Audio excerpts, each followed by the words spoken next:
အားလုံးပဲမင်္ဂလာပါကျွန်တော်တို့ရဲ့ Coding and Management Institute ကနေပြီးတော့ပြန်လည်ကြိုဆိုလိုက်ပါတယ်ကျွန်တော်တို့ဒီတစ်ခါမှာတော့အရင်ဗီဒီယိုလေးမှာမပါလိုက်တယ်ပေါ့နော်ဒီ global variable အကြောင်းဆက်လက်ဆွေးနွေးပေးသွားမယ်ပေါ့နော် variable မှာဆိုလို့ရှိရင်သူက variable လို့ပြောလိုက်တာနဲ့သူ့မှာ global variable နဲ့ local variable ဆိုပြီးနှစ်ခုရှိရပါတော့သူတို့ဘာလဲကွာလဲဆိုတော့ကျွန်တော် coding လေးနဲ့တစ်ချက်ရှင်းပြမယ်ပေါ့ဒီမှာဆိုလို့ရှိရင်ကျွန်တော်တို့ကx equal to awesome ပေါ့နော် x ကိုအပြင်မှာကျင်ညာထားရပေါ့နော်ဒီကတော့ df function ပေါ့နော်ဒီဟာကြတော့သူ့အပြင်မှာကျင်ညာထားတဲ့အတွက်သူက global variable ဖြစ်တယ်ပေါ့နော်အဲ့အတွက်သူ့အတွင်းကပြန်ခေါ်အသုံးခြင်းဒီ function တစ်ခုထဲမှာပြန်ခေါ်သုံးခြင်းလည်းရတယ်ပေါ့အပြင်မှာပြန်ခေါ်လည်းရတယ်နော်ကျွန်တော်ချက်ဆန်းပြပေးပါမယ်ဟုတ်နော်သူက indentation เนาะသူ function ထဲမှာရှိတဲ့ဟာဆို indentation ချပြီးရေးထားရပေါ့နော် tab တစ်ချက်စာခေါ်ပြီးဒီဟာဒီကျွန်တော်တို့က function မသိရနေတော့ဒီ code တွေကနားမလည်သေးလဲရတယ်နော်သူကဒီ function ကကြောက်ပြန်ခေါ်မှအလုပ်လုပ်တာမလို့သူက function ကိုပြန်ခေါ်ပေးထားတာပေါ့နော်ကျွန်တော်က function ကိုနောက်ပိုင်းသိတတ်သွားမှာဖြစ်တဲ့အတွက်ဒီ code တွေကတစ်ချက်မသိသေးလဲရတယ်ပေါ့နော်ကျွန်တော်ကဒီ h variable ကို function အတွင်းမှာခေါ်သုံးတယ်လို့ပဲတစ်ချက်သိထားပါတော့ဒါ global မှာကျင်ညာထားပါတော့ကျွန်တော် comment လေးရေးလိုက်မယ်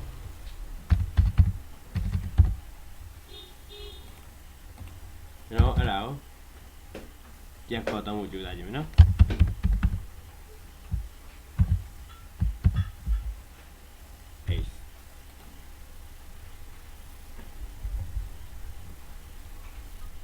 အဲ့မှာ awesome ဆိုထွက်တယ်နော်အဲ့ဒါကျွန်တော်တို့ဒီ global ကျင်ညာထားတဲ့အတွက်သူ့အတွင်းက33အပြင်က33သုံးလို့ရတယ်ပေါ့နော်ဒီမှာ indentation မချထားတဲ့အတွက်ဒီ print ကသူ့ function အတွင်းကမဟုတ်ဘူးပေါ့နော်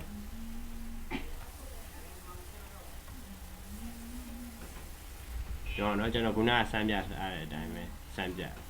ဒီမှာဆိုလို့ရှိရင်ကျွန်တော်တို့ local variable ပါလာပြီနော်ဒီမှာအပြင်မှာဒါ global နော်ကျွန်တော် comment လေးနဲ့ချက်ပြပြီမယ် global ဒီမှာဆိုလို့ရှိရင် local ဖြစ်သွားပြီhash လေးနဲ့ comment နော်ဒီမှာဆိုလို့ရှိရင်ကျွန်တော်တို့က h ကိုပထမ awesome လို့ထားထားရနော် global ကျင်ညာလိုက်ဒါပေမဲ့ function ထဲမှာကျတော့ h equal to fantastic ဆိုပြီးတော့ထပ်ပြီးကျင်ညာလိုက်တယ်အဲ့မျိုး variable နာမည်တူထပ်ကျင်ညာလိုက်လို့ရှိရင်သူက override ဖြစ်သွားတယ်နော်အရင်တန်ဖိုးနေရာမှာဒီနောက်မှထည့်လိုက်တဲ့တန်ဖိုးသူကရှင်းသွားတယ်အဲ့အတွက်ကြောင့်ဒီ function ထဲကဟာကို print ထုတ်လိုက်တဲ့အတွက်ကြတော့ဒီဘက်မှာ fantastic ဆိုပြီးဖြစ်နေနော်ဒီဘက် print အပြင်မှာပေါ့နော်ဒီ function အပြင်မှာထုတ်တာကြတော့သူက awesome ဖြစ်နေကျွန်တော်ရှင်းသွားဒီ python in ဆိုတာမထည့်တော့ဘူးနော်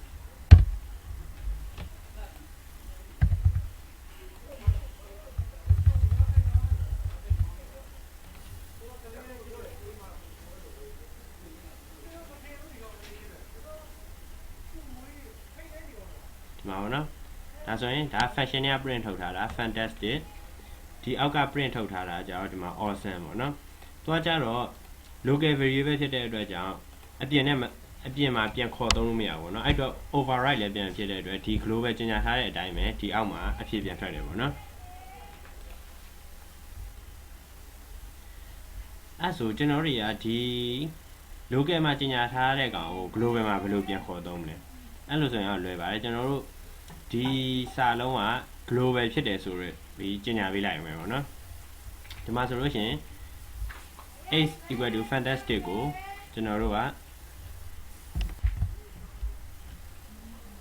ဒီမှာ function ထဲမှာပေါ့နော် h equal to fantastic ဆိုပြီးကျင်ညာထားတယ်ဒါ local ပေါ့နော် local variable ကိုဒီအပြင်မှာပြန်ခေါ်သုံးရင်ဘယ်လိုလုပ်ရမလဲဆိုတော့ဒီ global h ဆိုပြီးဒီ h variable က global ဖြစ်ပါတယ်လို့ကျင်ညာပေးရမယ်အဲ့ဒါဆိုရင်တော့ဒီမှာဆိုရင် python in fantastic ဆိုပြီးတော့ထွက်လာမယ်ပေါ့နော်အကယ်၍ကျွန်တော်ကဒီစာကြောင်းကိုမထည့်ခဲ့ဘူးအဲ့ဆို run ကြည့်လိုက်အဲ့ဆိုရင်တော့ error တက်ပါလိမ့်မယ်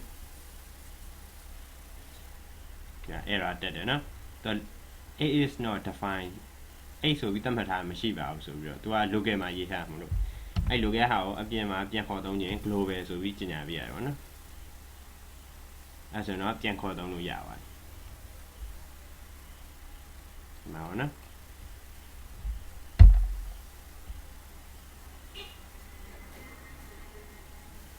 ပေါ့နော်ဒါကကျွန်တော်ရဲ့ code တွေဟုတ်ပြီကျွန်တော်က variable exercise တွေနဲ့ပတ်သက်ပြီးတော့ဆက်လေးလာခြင်းနေပေါ့နော်ကိုပါတော့အဲ့ဒါဆိုတော့ W3 school မှာ variable exercise ဆိုပြီးတော့ဒီမှာကိုလေ့ကျင့်လို့ရတယ်ပေါ့နော်အကယ်များကိုမသိကြရင်လည်း show answer ဆိုပြီးကြည့်လို့ရတယ်ပေါ့ဒီ documentation ကိုအသေးစိတ်ဖတ်ချင်တယ်ဆိုရင်အင်္ဂလိပ်လိုလည်းဖတ်လို့ရတယ်လို့တခြားဘာသာစကားတွေနဲ့လည်းဖတ်လို့ရတယ်ပေါ့နော်ဒီနေရာမှာဒါမျိုးခောက်လိုက်ပြီးရင်ဒါမျိုးလုပ်လိုက်အဲ့ဆိုဒီမှာမြန်မာဆိုတာပါတယ်ပေါ့နော်အဲ့မြန်မာဆိုတာကိုပြောင်းပြီးလည်းဖတ်လို့ရတယ်ပေါ့နော်ကျွန်တော်ဒါပေမဲ့တချို့အခေါ်တွေကကြတော့မြန်မာလိုကတိတ်အဆင်မပြေလို့ဖြစ်နိုင်တော့အင်္ဂလိပ်လိုဖတ်ဖို့ recommend ပေးတယ်ပေါ့နော်ပြင်ကျွန်တော်တို့ data type Python ရဲ့ data type တွေပေါ့နော်ဒါကတော့ based on data type ဆိုတာသူ့မှာပါပြီးသား data type တွေပေါ့ string ပေါ့နော် string ဆိုတာကျွန်တော်တို့ double quote နဲ့ရေးတဲ့ဟာတွေ number မှာဆိုရင် int ဆိုတာ integer float ဆိုတာဓာတ်သမကိန်းတွေရေးတာပေါ့နော် complex ဆိုတာကြတော့ကျွန်တော်တို့သင်ချိုင်းမှာရေးတဲ့ကိန်းတွေပေါ့နော်ဥပမာ 5j + 3y တို့အဲ့လိုမျိုး equation လိုမျိုးဟာတွေကို complex data type နဲ့သိရင်ပေါ့နော်ဒါရကြတော့ sequence data type list တို့ tuple တို့ range တို့အဲ့ဒါကြီးကကြတော့ကျွန်တော်တို့အများကြီးသိနေတာပေါ့နော် value တွေကိုဒီ string တို့ဘာလို့ကကြတော့တစ်ခုပဲသိနေပေါ့နော် int ဆိုရင်လည်းတစ်ခုပဲသိနေ float ဆိုရင်သူက decimal တွေပေါ့နော်ဓာတ်သမကိန်းတွေသိနေဒီ list တို့ tuple တို့ range တို့ကကြတော့အများကြီးသိလို့ရတယ်ပေါ့နော်ဒီဟာတွေကကြတော့ကျွန်တော်တို့ဒီ basic မှာမပါသေးဘူးပေါ့နော်ဒီ mapping type နဲ့ set type က boolean type ကကြတော့ boolean ပေါ့နော် true or false ပေါ့ဒါတွေကကြတော့ binary type တွေဒီဟာတွေလည်းကျွန်တော်တို့ basic မှာတော့ဒီ data type တွေအောင်မပါသေးဘူးပေါ့နော်ကျွန်တော်တို့က variable တစ်ခုကဘာ data type ပဲသိရင် type နဲ့ဆက်လို့ရတယ်ပေါ့နော်ကျွန်တော်ဒီမှာ coding လေးနဲ့ဆက်သွားပြီဟာ h = 5ပေါ့နော်အဲ့ဆိုလို့ရှိရင် print type ဆိုတဲ့ built-in function လေးနဲ့ပေါ့နော် x ကိုဆက်သူကဒါမျိုးဆိုတဲ့သဘောက x ရဲ့ type ကဘာလဲပေါ့နော်ဘာ data type လဲဆိုတာစစ်တာပေါ့နော်အဲ့ဒါအောင်မှကျွန်တော်က console မှာပေါ့နော်မြင်အောင် print ထုတ်တာပေါ့နော်အင်း right click run မယ်ပေါ့နော် run test အဲ့ဆိုဒီမှာသူက int ဆိုပြီးပြရပေါ့နော် class int integer data type ပေါ့နော်အခုဒီမှာကျွန်တော်ကဒီမှာစာရေးလိုက်မယ်ပေါ့နော် hello ဆိုပြီးတော့ကျွန်တော်ပြန် run မယ်ပေါ့နော်။အဲ့ဆို string ဆိုပြီးထွက်တယ်ပေါ့နော်။ကျွန်တော်ကဒီမှာဓာတ်သမကိန်းတွေရေးမယ်။ run မယ်။အဲ့ဆို float ထွက်တယ်ပေါ့နော်။တခြား programming တွေမှာကြတော့ double လို့ခေါ်ပေါ့နော်။ဥပမာ Java မှာဆိုရင်ပေါ့။ဒီကျွန်တော်တို့က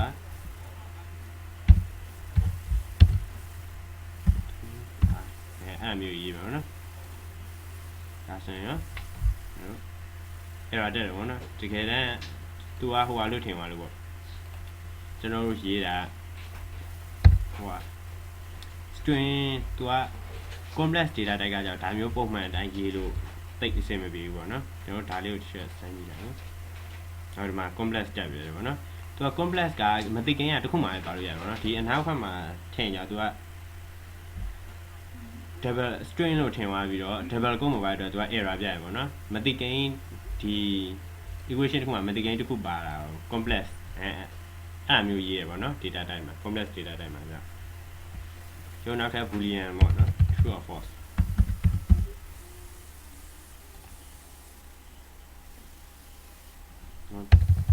သူက string လို့ထင်ပါတယ် true အကြီးနဲ့ရေးပြီနော်အသေးကကြာသူက double quote မှာပါ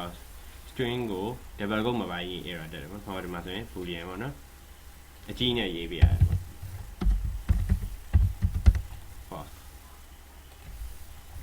boolean ပေါ့နော်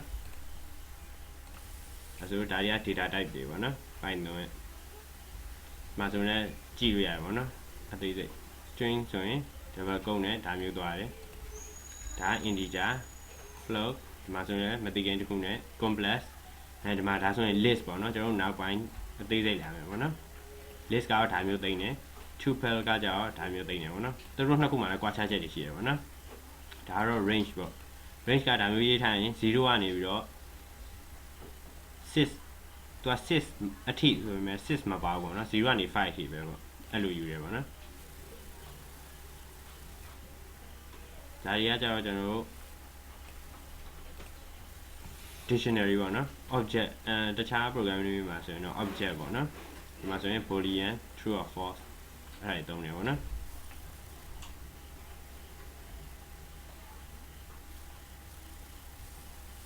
ကျွန်တော်ရေးအဲ့ဆိုရင် number ကျွန်တော် number ဒီသုံးခုအသေးစိတ်သွားကြည့်မယ်ပေါ့နော် integer float complex ဒီမှာဆိုရင်သူရေးရထားတယ်ပေါ့နော် comment နဲ့ဒါ integer decimal ဘိုင်း float ဒီမသိကိန်းနဲ့ equation လိုမျိုးဆိုရင် complex ပေါ့နော်သူလည်း type နဲ့စစ်ပြထားတယ်ပေါ့နော်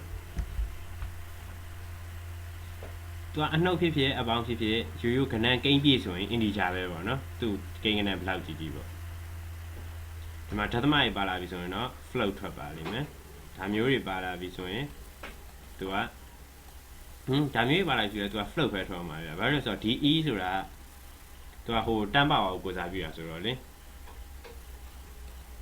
DE တွေကcalculator မှာပါတယ်လို့မျိုးပေါ့နော်ဒီမှာဒါဆိုရင်မသိခင်တစ်ခုက equation လိုမျိုးပေါ့နော် complex data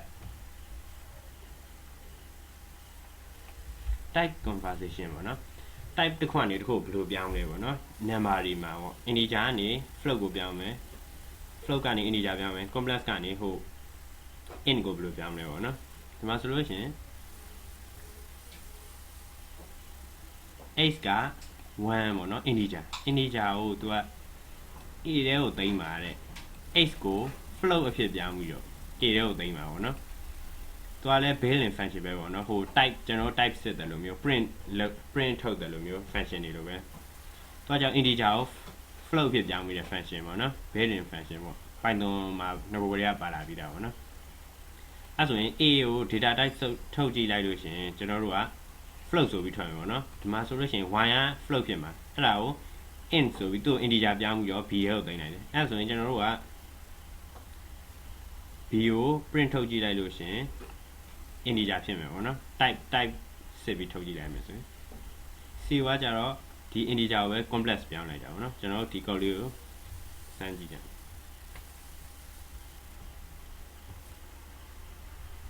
ီမှာဆိုလို့ရှိရင်ကျွန်တော်တို့က x က float ပေါ့သူက number 1ပေါ့နော်တကယ်တမ်းသူခုနရေးထားတာ abc နဲ့ရေးထားပါတော့ကျွန်တော်ဒီ code လေးတွေကိုကျွန်တော်ရဲ့ ID မှာတစ်ချက်သွားဆမ်းပြရအောင်နော် control c ဒီမှာဆမ်းမယ်ပေါ့နော် control v ဒီမှာတစ်ချက်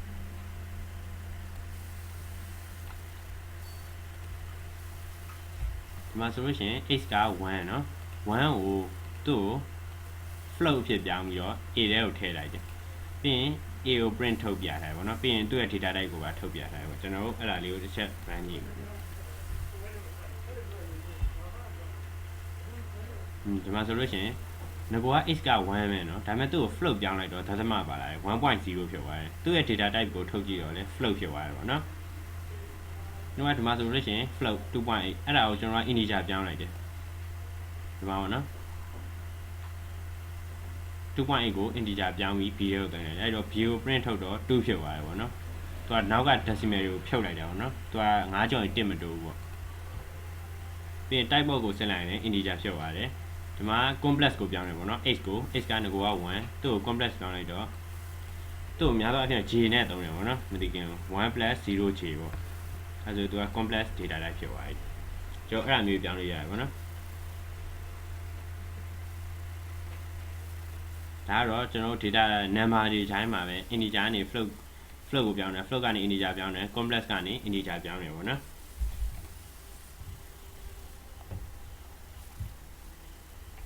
ကျွန်တော်ဒီမှာလည်း exercise ရှိရပေါ့နော် number နဲ့ပတ်သက်ပြီးအဲ့မှာလေ့လာကြည့်လို့ရတယ်ပေါ့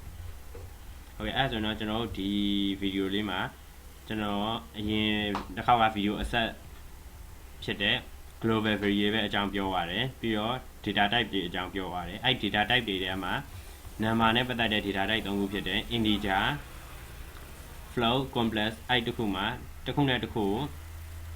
float ကနေ integer ပြောင်းတယ် integer ကနေ float ပြောင်းတယ် complex ကနေ integer ပြောင်းတယ်အဲ့ဒါတွေကိုတစ်ချက်ပြောပြပါမယ်ပေါ့နော်ဒီကကြတော့